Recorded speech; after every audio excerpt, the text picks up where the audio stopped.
أعوذ بالله من الشيطان الرجيم بسم الله الرحمن الرحيم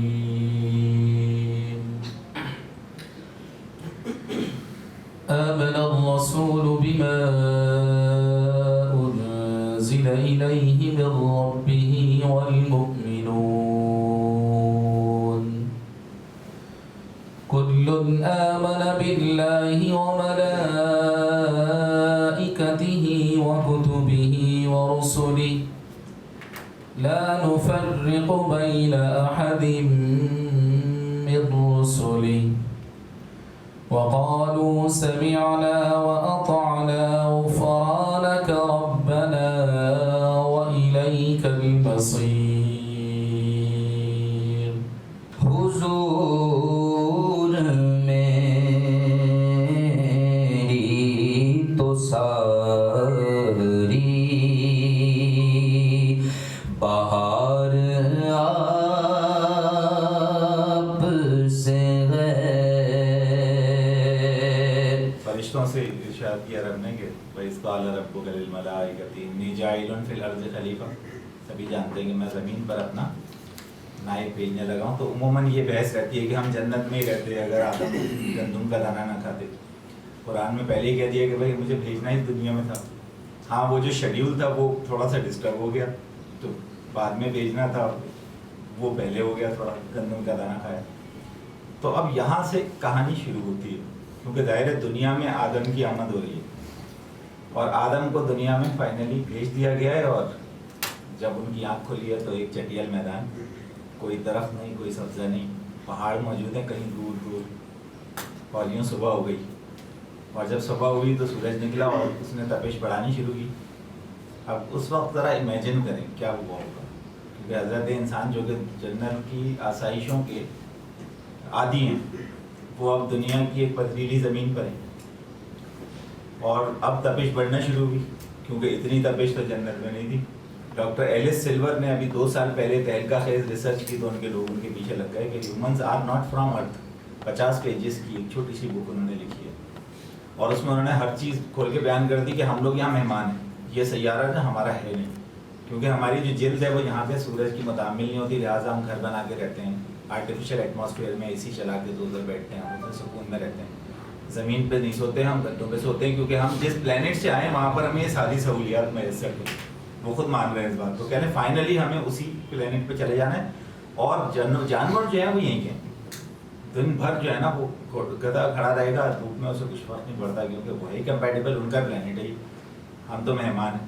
اب یہ ڈاکٹر ایلس سلور کی بات کو میں نے جوڑا ہے, حضرت آدم علیہ السلام آئے تو سورج کی تپش بڑھ رہی ہے, اب وہ پریشان ظاہر. پھر اللہ رب العزت نے انہیں کہا ربنا ظلمنا انفسنا وان لم تغفر لنا, یہ سب جانتے ہیں. بیسیکلی ان کو سب سے بڑی سزا کیا تھی یہاں پر, ظاہر آزمائش تو تھی نا, کیا تھی وہ آزمائش, ذرا سا سوچیں تو آپ کو سمجھ میں آئے گا کہ وہ دیکھ رہے ہیں کہ سورج نکلا اور نکل کے وہ بہت آگ برسانے لگا تھوڑی دیر. وہ اس کو کہہ رہے ہیں کہ تو تھم جا, تو رک جا, وہ رک نہیں رہا. اہل جنت کے تابع ہے یہ چیز, یعنی کہا جاتا ہے کتابوں میں لکھا ہے کہ جب وہ کہیں گے کہ بھائی رات ہو جائے تو ہو جائے, دن ہو جائے, سورج مناسب رہے گا, ایسی چیز جو ان کو پریشان نہیں کرے. وہ ایک ویریشن جو کہ تابع فرمان تھی جنت کے اندر, وہ ویریشن یہاں ان کنٹرول تھی. صرف ویریشن کا فرق, ویریشن تغیر کو کہتے ہیں. تغیر کا مطلب بدلنا ہر چیز کا, اور ہر چیز بدلتی ہے دنیا میں, دیکھ لیں تغیر ہی ہے. سب مایا ہے, سب ڈلتی پھرتی چھایا ہے, اس عشق میں ہم نے جو کھویا جو پایا ہے, جو تم نے کہا ہے فیض نے جو فرمایا ہے, سب مایا ہے. مایا مینز ایلیوژن, وما الحیات الدنیا الا متاع الغرور. ایک جیسی رہتی ہے کوئی چیز.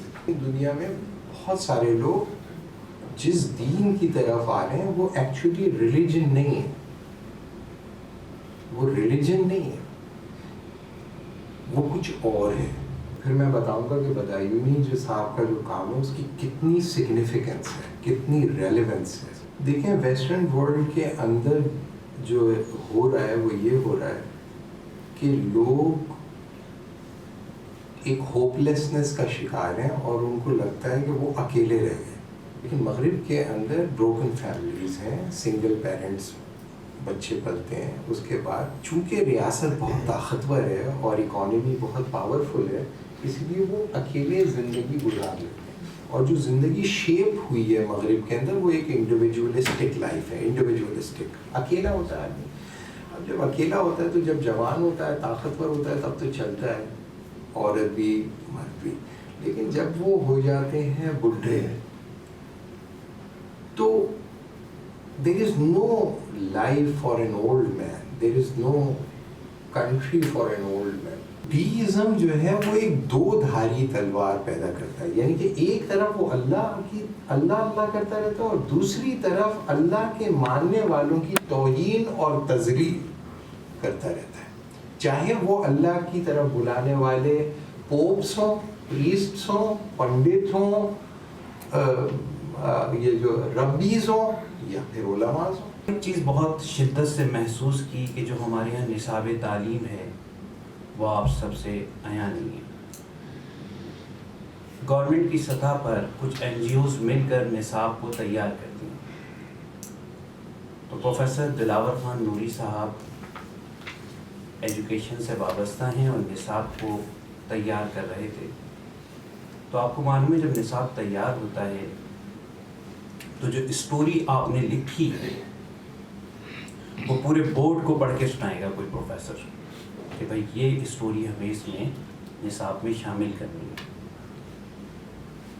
تو جب اسٹوری پڑھی تو جو اس کو لیڈ کر رہا تھا اس نے رک جاؤ, اسی جملے پہ روک دیا کہ رات کو عشاء کی نماز کے بعد بچے دادی جان کے کمرے میں جمع ہو گئے. اس نے کہا اس میں سے عشاء کی نماز کو نکالو, عشاء کی نماز نہیں جائے گی اس میں.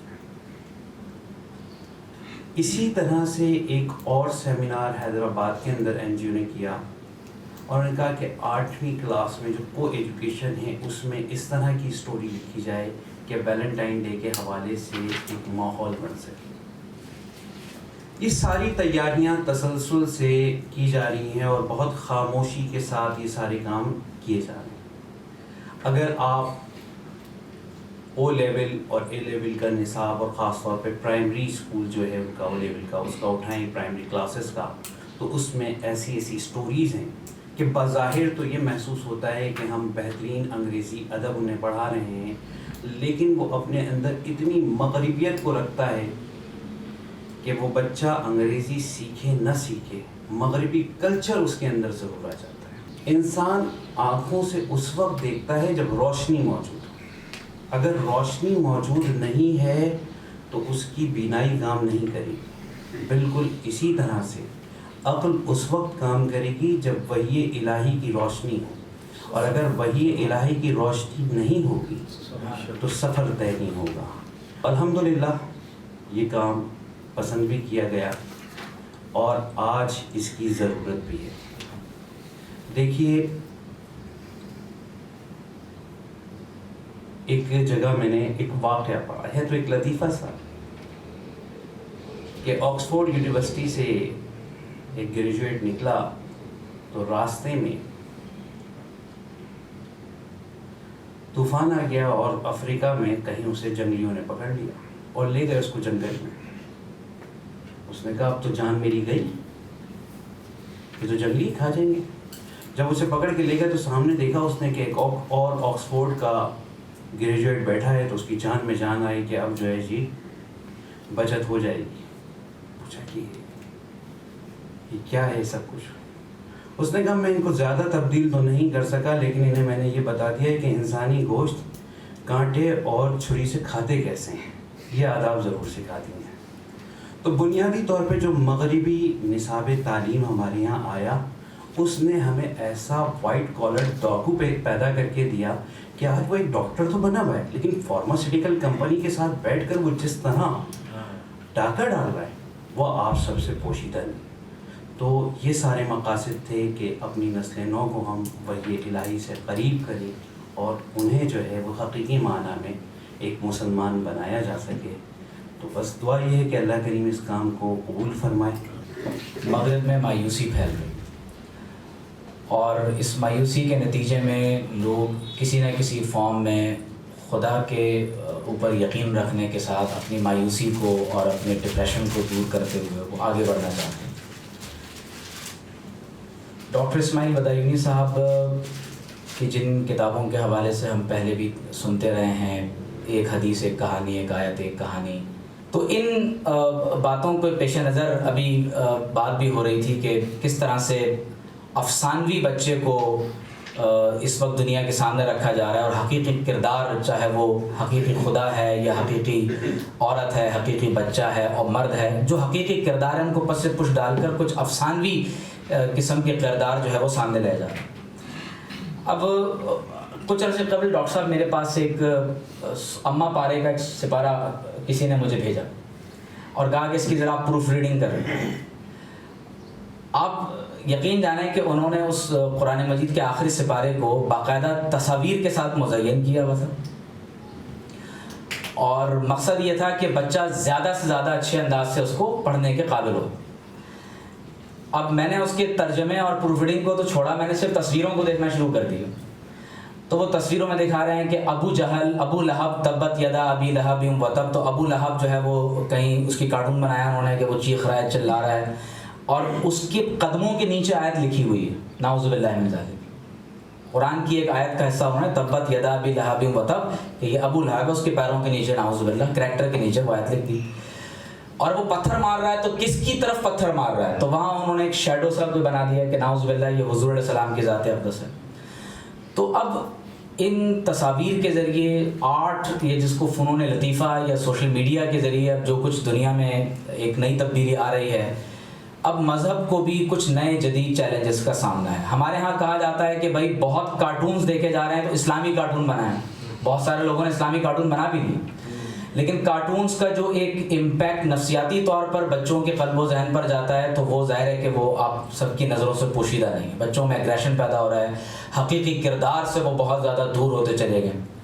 اب نتیجہ یہ ہے کہ جب ہم سوشل میڈیا کی ریپلیسمنٹ، برے سوشل میڈیا کی ریپلیسمنٹ اچھے سوشل میڈیا کے ذریعے سے کر رہے ہیں، تو نتیجہ یہ ہے کہ ہم اپنی اصل اقدار سے دور ہو رہے ہیں. تو اگر ہم کسی اور چیز کو نہ بھی پڑھیں نہ پڑھائیں، اگر ہم صرف قرآن کو پڑھیں پڑھائیں، عمل کر لیں، حضور علیہ السلام کی سیرت کو پڑھیں پڑھائیں اور یقیناً ہم اس پر عمل کی طرف چلے جائیں، تو ہم بہت سارے مسائل سے جن کو ہم جانتے بھی نہیں ہیں، وہ خود بخود ہمارے مسائل وہ حل ہوتے چلے جاتے ہیں. اللہ تعالی ہم سب کو عمل کی توفیق عطا فرمائے.